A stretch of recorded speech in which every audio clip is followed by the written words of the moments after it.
అందరికీ నమస్కారం. ఇంట్లో ఆడపిల్ల ఉన్న ప్రతి ఒక్కరూ తప్పక చూడవలసిన వీడియో. దేవుడు ఎలాంటి వారికి ఆడపిల్లల్ని ఇస్తాడు, అబద్ధాలు ఆడేవారికి ఆడపిల్లలు పుడతారా నిజంగా, ఈ వీడియోలో తెలుసుకుందాం. ముందుగా వీడియోకి లైక్ కొట్టి ఛానల్ని సబ్స్క్రైబ్ చేసుకొని కామెంట్ బాక్స్లో ప్రతి ఒక్కరూ జై శ్రీరామ్ అని తప్పకుండా కామెంట్ చేయండి. ప్రస్తుత రోజులలో కూడా టెక్నాలజీ ఇంత పెరిగినా చాలా చోట్ల ఆడపిల్ల పుట్టిందని భార్యను వదిలేయడం, ఆడపిల్లల్ని చంపేయడం మనం చూస్తూనే ఉన్నాం.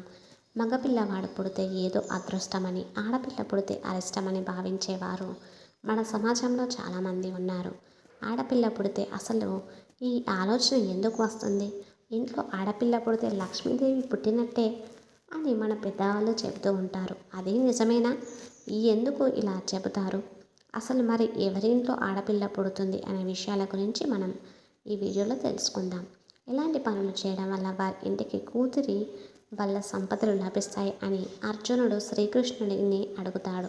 అప్పుడు శ్రీకృష్ణుడు అర్జునుడికి ఇలా చెప్పాడు: ఎవరింట్లో అయితే కూతురు పుడుతుందో వారు తమ పూర్వజన్మలో ఎన్నో పుణ్యకార్యాలు చేసి పుణ్యం సంపాదించి ఉంటారు. వారికి మాత్రమే తర్వాత జన్మలో ఆడపిల్లను పొందే అదృష్టం కలుగుతుంది. అలాంటి వారికి ఆడపిల్లలను తల్లిదండ్రులుగా ఉండే అదృష్టం దక్కుతుంది. వారింటికి సకల సంపదలు దక్కుతాయి.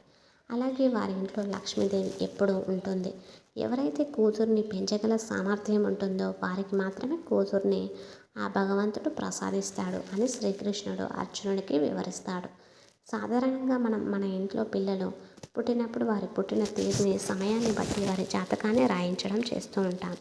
ఈ జాతకం ద్వారా వారి భవిష్యత్తు ఎలా ఉంటుంది అనే విషయాల గురించి పండితులు మనకు చెబుతూ ఉంటారు. అదేవిధంగా వారు జన్మించిన వారం అనగా సోమవారం నుంచి ఆదివారం వరకు ఏ వారంలో జన్మించిన వారి వ్యక్తిత్వం ఏ విధంగా ఉంటుంది, వారు ఎలాంటి స్వభావాన్ని కలిగి ఉంటారో ఇప్పుడు తెలుసుకునే ప్రయత్నం చేద్దాం. వీడియోని ఎక్కడ స్కిప్ చేయకుండా పూర్తిగా చూడండి.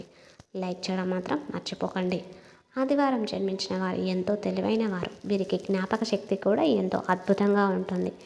ఏదైనా ఒక విషయంపై దృష్టి సారిస్తే ఖచ్చితంగా గెలుపు సాధించి తీరుతారు. వీరు ఓటమిని ఏమాత్రం అంగీకరించారు. ఎన్ని కష్టాలు ఎదురైనా అనుకున్నది ఖచ్చితంగా సాధిస్తారు. ఈ క్రమంలోనే కొన్ని విషయాల్లో మొండి పట్టుదలతో వ్యవహరించడం వల్ల కొన్ని సమస్యలను వీరు కొని తెచ్చుకుంటారు. ఇక సోమవారం జన్మించిన వారు ఎక్కువ ఆలోచనలు చేస్తూ అధిక మానసిక ఒత్తిడికి గురవుతూ ఉంటారు. సోమవారం జన్మించిన వారు ఎక్కువ పాజిటివ్గా ఉంటారు. వీరు ఎల్లప్పుడూ మానసిక ఒత్తిడికి లోనవుతూ ఉంటారు. ఇక మంగళవారం జన్మించిన వారు ఆంజనేయ స్వామికి ఎంతో ఇష్టమైన రోజుగా భావిస్తారు. ఈ రోజున జన్మించిన వారు హనుమంతుడిలా ఉదారంగా ఉంటారు. అవసరమైన వారికి ఎంతకైనా సహాయం చేయడానికి సిద్ధపడతారు. అయితే వీరి కోపం చాలా ఎక్కువ. ఇక వీరి స్వభావం గురించి మాట్లాడితే చాలా అమాయకులు, ఎవరిపైన ద్వేషం పెట్టుకోరు. మంగళవారం జన్మించిన వారిలో ధైర్య సాహసాలు ఎక్కువగా ఉంటాయి. వీరు తరచూ చిన్న చిన్న వివాదాలకు గురవుతూ ఉంటారు. వైవాహిక జీవితంలో కూడా కొన్ని ఒడిదుడుకులు ఎదురవుతూ ఉంటాయి. బుధవారం పుట్టినవారు చాలా చురుగ్గా ఆలోచిస్తూ అన్ని రంగాల్లో విజయాన్ని సాధిస్తారు. బుధవారం జన్మించిన వారు ఈ విషయం వారి మనసులో పెట్టుకోకుండా, ఒకే విషయం గురించి పదే పదే ఆలోచించకుండా ఆ విషయాన్ని అంతటితో మర్చిపోగలుగుతారు. ఇక గురువారం జన్మించిన వారిలో జ్ఞానం, మాటకారితనం ఎక్కువగా ఉంటుంది. అందుకే టీచర్లు, లాయర్లు ఎక్కువ భాగం గురువారం జన్మించిన వారు ఉంటారు. వీరి జీవితంలో డబ్బుకు కొదవ ఉండదు. శుక్రవారం పుట్టిన వారికి ఆకర్షణ గుణం ఎక్కువగా ఉంటుంది. వీరికి డబ్బు ఏమాత్రం లెక్క ఉండదు. ఎంత పడితే అంత ఖర్చు పెడుతూనే ఉంటారు. విందు వినోదాల్లో పాల్గొనడం వీరికి ఎంతో ఇష్టం. శనివారం జన్మించిన వారు వారి జీవితంలో ఒక్కో మెట్టు ఎక్కుతూ విజయాన్ని అందుకుంటారు. వీరి జీవితంలో కష్ట నష్టాలు ఎదురైనప్పటికీ మొండి ధైర్యంతో ఆ కష్టాలను ఎదుర్కొంటారు. అందరికీ ఎంతో నమ్మకంగా ఉంటారు. శనివారం పుట్టిన వారితో స్నేహం చేయడం ఎంతో మంచిది. ఒకసారి స్వామి వివేకానంద వైష్ణోదేవి దేవాలయం మెట్ల మీద వెళ్తున్నారు. అప్పుడు ఆయన పక్కనే ఒక రైతు తన కూతురిని భుజం మీద కూర్చోబెట్టుకొని మెట్లు ఎక్కుతున్నాడు. అది చూసిన వివేకానంద అతనిని అడిగారట, ఎందుకు మీరు మీ కూతురి భారాన్ని మోస్తున్నారు అని. అప్పుడు రైతు కూతురు, ఎప్పుడూ తండ్రికి భారం కాదు, వారు తమ భుజాలపై ఉంటే ప్రతి భారం చాలా తేలికైపోతుందని, కూతురు ఎప్పుడూ డబ్బు కోసం చూడదు, కేవలం గౌరవం కోసం మాత్రమే చూస్తుందని చెబుతాడు. పురాణాల ప్రకారం ఎవరైతే చనిపోయే ముందు స్త్రీని తలుచుకుంటూ చనిపోతారో వారు స్త్రీలుగా జన్మిస్తారని గ్రంథాలు చెబుతూ ఉన్నాయి.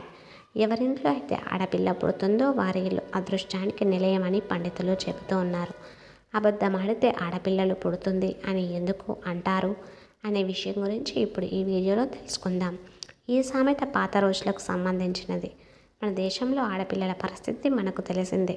ఇప్పటికీ ఆడపిల్ల అంటే భారమని భావించి ఇద్దరు ఆడబిడ్డలున్న మగపిల్లవాడి కోసం ప్రయత్నించేవారు మన కళ్ళ ముందే ఉన్నారు. ఇక పాత రోజుల్లో ఆడపిల్లలంటే ఆడపిల్ల అని కట్నాలు, కానుకలు, పురుళ్ళు అన్నీ ఖర్చు కాబట్టి ఆడపిల్ల పుట్టింది అంటే శాపంగా భావించేవారు.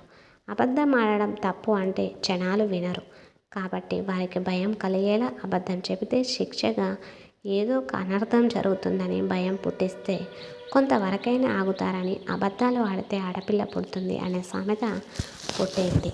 మరి మీకు ఆడపిల్ల ఉందా? కామెంట్ చేయండి. అలాగే ఈ వీడియో నచ్చితే తప్పకుండా మీకేమనిపించిందో కామెంట్ చేయండి. అలాగే లైక్ చేయడం మాత్రం మర్చిపోకండి. అలాగే వీడియోని లైక్ కొట్టి ఛానల్ని సబ్స్క్రైబ్ చేయండి. ఇంతవరకు ఈ వీడియో చూసిన ప్రతి ఒక్కరికి ధన్యవాదములు.